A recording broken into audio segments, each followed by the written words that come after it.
देश में जानलेवा कोरोना वायरस के नए मामले तो घटते जा रहे हैं, लेकिन अब कोरोना के डेल्टा प्लस वेरिएंट ने राज्य सरकारों को चिंता में डाल दिया है। सूत्रों के मुताबिक देश में डेल्टा प्लस वेरिएंट के अब तक 40 मामले दर्ज किए गए हैं। ज्यादातर केस महाराष्ट्र, केरल और तमिलनाडु से सामने आए हैं। हालांकि डेल्टा प्लस वेरिएंट के मामले मध्य प्रदेश में भी हैं। भारत उन 10 देशों में है जहां अब तक डेल्टा प्लस वेरिएंट मिला है। 80 देशों में डेल्टा वेरिएंट का पता चला है।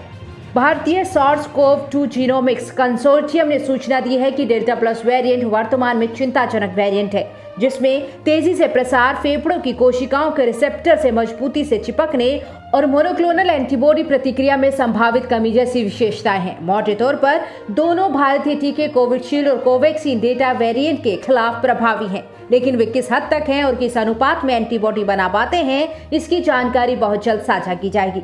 कोरोना वायरस का डेल्टा प्लस वेरिएंट भारत के अलावा अमेरिका, ब्रिटेन, पुर्तगाल, स्विट्जरलैंड, जापान, पोलैंड, नेपाल, चीन और रूस में मिला है। व्हाइट हाउस के मुख्य चिकित्सा सलाहकार डॉक्टर एंथनी फाउची ने आगाह किया है कि कोरोना वायरस का बेहद संक्रामक वेरिएंट डेल्टा महामारी का सफाया करने के अमेरिका के प्रयासों के लिए सबसे बड़ा खतरा है। फाउची ने कहा कि अमेरिका में सामने आने वाले कोविड-19 के नए मामलों में से 20% से अधिक में संक्रमण की वजह डेल्टा वेरिएंट है। भारत और चीन के बीच तनावपूर्ण स्थिति अभी भी जारी है। इस बीच chief of defence staff general Bipin Rawat ने बड़ा बयान दिया है। उन्होंने कहा है कि लाइन ऑफ एक्चुअल कंट्रोल पर गलवान घाटी और अन्य जगह हुई भिड़ंत के बाद चीनी सेना को यह एहसास हुआ कि उन्हें बेहतर तैयारी और ट्रेनिंग की जरूरत है। बिपिन रावत ने बताया कि चीनी सैनिक हिमालय की पहाड़ियों में लड़ाई के आदी नहीं है, न ही वो लंबे वक्त तक मुकाबला कर सकते हैं।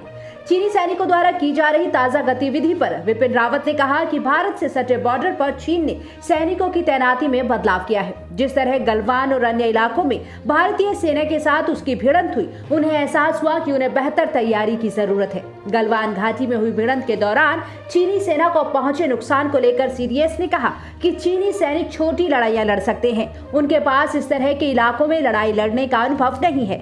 हालांकि उन्होंने ये भी दोहराया कि भारत लगातार चीनी गतिविधियों पर नजर बनाए हुए है। भारतीय सेना लगातार एक्टिव है। भारतीय सेना की तैयारियों को लेकर बिपिन रावत बोले कि भारतीय सेना के जवानों ने बेहतरीन तैयारी की है और हालात को भापा है। पहाड़ी इलाकों में हमारी सेना चीनी सेना के मुकाबले काफी बेहतर है। Training is an activity which all आर्मीज carry out during peace time. Chinese are also carrying out training activities just like we carry out a training activities. In the case of the Chinese, their deployment on the border with India has undergone a change, especially after the incidents that happened in Galwan and other areas in, I would say, May and June of 2020. So thereafter they have realized that they need to be better trained, they need to be prepared. Their soldiers are mainly, they come from the civilian street. They are enlisted for short durations. They don't have much experience of fighting in these kind of areas, operating in this kind of terrain as obtains in Tibet and the Tibet Autonomous Region of China. It is very difficult country. It is mountainous region. You need specialized training for this, in which our soldiers are very adept because we have a lot of mountain warfare training. We operate in the mountains. We continuously maintain our presence, and regularly our soldiers keep operating in these areas. Whereas for the Chinese it is not so. So they have to carry out preparation, and I think it is part of that preparation that they are carrying out training activity. We have to keep our guard and keep a watch on all the activities of the Chinese. In doing so, we have to maintain alert and presence along the area. North front को लेकर बिपिन रावत ने कहा कि सेना के लिए waste और north दोनों ही फ्रंट काफी आवश्यक हैं। हालांकि हाल ही में नॉर्दर्न फ्रंट में कुछ एक्टिविटी बढ़ी है। गौरतलब है कि चीन के साथ लद्दाख सीमा में जारी तनाव अभी पूरी तरह से खत्म नहीं हुआ है। दोनों देशों के बीच बातचीत का सिलसिला जारी रखने की कोशिश है, लेकिन भारतीय सेना अभी भी सीमा पर मुस्तैद है।